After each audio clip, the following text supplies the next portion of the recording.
A lot of great actors have played Norma Desmond, but you made the role your own. Your performance was hailed as amazing. You won a Tony. How do you see Norma Desmond? How do I see Norma Desmond? I see Norma Desmond, oh God, I'm gonna tear up, sorry. I see Norma Desmond as myself. I see Norma Desmond as you. I see a piece of Norma Desmond in everyone. Norma Desmond is the human story. Anyone who wants to feel seen, anyone who's ever felt unseen or lonely or unheard, abandoned, anyone who wants to be loved, loved fully, completely for who they are. Norma is a dreamer. She wants to give the world new ways to dream because everyone needs new ways to dream, especially now more than ever. And she is a warrior. I think it's Mr. DeMille says she will never surrender. I think Max says she will never surrender. And she's a fighter. A bit delusional at times, but who isn't?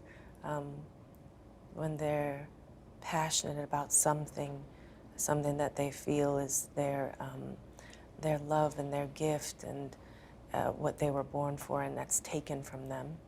You know, you could get delusional from that. You could get, you know, find yourself in many dark places. And she's. I wanted to make sure to bring the human aspect to Norma's story because it's important for us all to connect on those deeper levels, on emotional levels, those spiritual, soulful levels, because people have to care. Otherwise, then it's not going to affect them as much. Could you feel the audience connecting with Norma? Yes, absolutely. My brilliant director, Jamie Lloyd, from day one, when he asked me to play Norma, when he had the vision and the dream of me being Norma Desmond, I said, oh, isn't it about that old has-been? You were a little hesitant at first. I was a bit hesitant at first. You know, I think I was wearing a massive hat that day and sunglasses, and he says I came in with my entourage and my bejeweled caftan blowing in the wind. And I was like, I still look good under bright lights, Jamie. What are you talking about? And he said, just read the story. And I said, no, I've seen the film. I love the film, but I'm not ready to play her now, Jamie. He says, no, no, no, no, no. Don't pay attention to the film, read the story and connect with it on your level personally. And I did exactly that. And when I read her story, Norma's story on the page, she made complete sense to me. All of her beautiful complexity just totally made complete sense in my mind. So I thought that it was important to bring that to the stage. And because of him, for example, in Salome, I said, can I have fun with this, please? And he said, yes, I want you to bring your full personality to the role. And so he allowed me to add a bit of humor to Norma's story, which maybe people hadn't always seen in the past. And so it's fun in the first act. I get to have a laugh with the audience and connect with them on that beautiful level.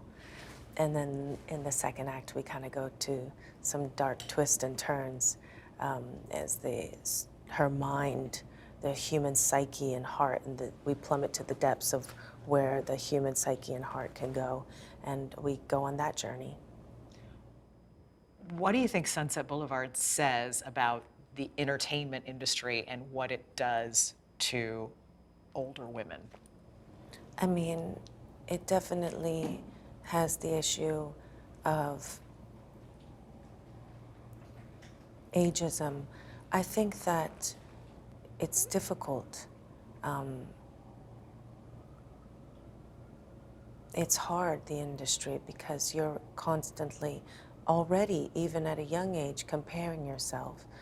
And then for this, it's difficult that the industry kind of puts an expiration date on you when you've actually lived a life and actually finally have something really meaningful to say, and because you have experienced life and career and heartache and love and loss, right? So it's just, it's a bit of a pity, I think, but I think that hopefully things are changing now, you know. Do you feel like it is changing? Yeah. Or 75 years in, is that message still relevant? I think absolutely the message is still relevant, you know. I'll never forget when I turned 30 from After the Dolls, and then they were still, and the record labels were like hesitant to play my music. Because you turned 30? Mm-hmm. Yes. And I think when I was in my early 30s, they were already aging me up in roles, and I said, no, I can go out for this role. They were already casting me as like the mother. And I was like, but I don't have children. Like I can't, you know, and it's, so it's just, it's definitely still relevant, but I think the women are changing, and so things are changing, that we are not allowing people to hold us back in that way and to view us that way, because we don't view ourselves and we don't put ourselves in a box like that. So we're the ones that are changing, and because of that, the industry is changing. Does that make sense? That makes total sense. You made your name as a pop star, but was theater always a dream? Yes, theater was my first love. I started theater when I was 14 at a theater called the Actors Theater of Louisville in Louisville, Kentucky. A brilliant, beautiful, little prestigious theater. And I got to play in a play called La Bête, a French play. It was my first play, and then my second play was a Cambodian Odyssey, The Survivor, based off of the Khmer Rouge. And it was pretty deep. And there I got to be surrounded by amazing professional working actors, and I got to soak up all their brilliance, and I just loved being in the theater. And then I went to a youth performing arts school, and I learned a lot there, so much there. That was my foundation. I still have, my best friends from that high school are in this city, and they were celebrating my Tony nomination with me. We all got together for that. And so that's part of my foundation is that school, because I came from very humble beginnings, so my parents could never afford classes or anything. So yeah, and then I would go on to college and then summer stock theater, and I played many roles. And the stage was in a place I've touched on it before. I say when you feel like you're born into a world that you don't fit in, it's because you're meant to create a new one. And the theater always felt like a safe space for me. I always felt like it was a place where I belonged. Why do you think, and you've touched on this a little bit, but people went to see your performance multiple times. There's a woman who works here at Sardis who saw your performance like 30 times. Well, she is one door over, so. But still, you know that people who don't live in the city came and saw your performance multiple times. What do you think it was? What do you think it is that resonates so much with people? Well, that's a beautiful question. I think the stars just aligned. I think that it was a dream collaboration, myself and Jamie Lloyd and Andrew Lloyd Webber, to come together and to shake some things up and do something that's never been done before, and to be able to give the world new ways to dream for this reimagining of taking this script and turn it into something that's modern and fresh, new production that no one's ever seen before. We have no sets, we have no props, we have no costumes. I'm barefoot the entire show. I have one black slip, right? I couldn't even con my director into me wearing a pair of earrings. The turban was definitely out. But I think it was stripping everything away, We do have camera work sometimes. We do have a 65-foot screen that we play off of because, you know, she is a film noir actor. I think that it was stripping everything back. Jamie calls it, it's not nothing, it's everything. And he left it up to us to fill that space with our hearts, with our souls, with our life experience, and to be, because we don't have anything to hide behind, to be laser focused. It's about precision, it's about the intention, it's about the nuance, and to be able to keep people focused, because they don't have anything else to rely on except for you telling that story in the most honest, raw, truthful way. And hopefully connecting on those deeper levels is what people resonated with. And the fact that it was just something so new. I mean, I've never seen the show. I've seen some press pictures of it, but I'm just so proud of the company. You know, everything was so different. It was a new way of telling stories. But the most important way is the heart of it, the heart and the soul.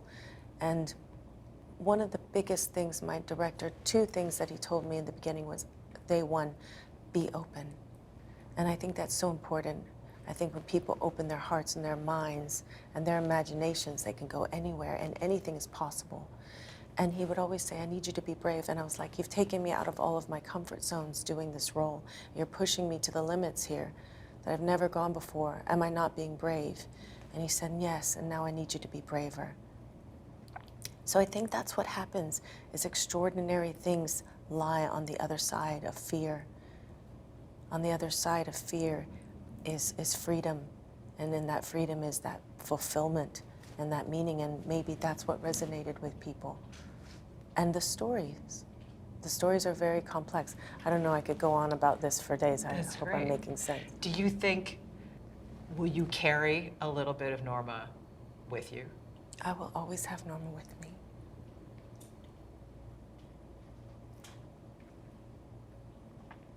She's changed my life. I have one of the first art pieces I ever bought was a Harlan Miller, the Penguin books, Harlan Miller. And it says, I am the one I've been waiting for. I didn't always understand what that meant, because I've always kind of lived for other people and for the affirmation, validation of others, and relationships. Always kind of been codependent, you know, inherited that from my family. And I know the full meaning of what that art piece is now.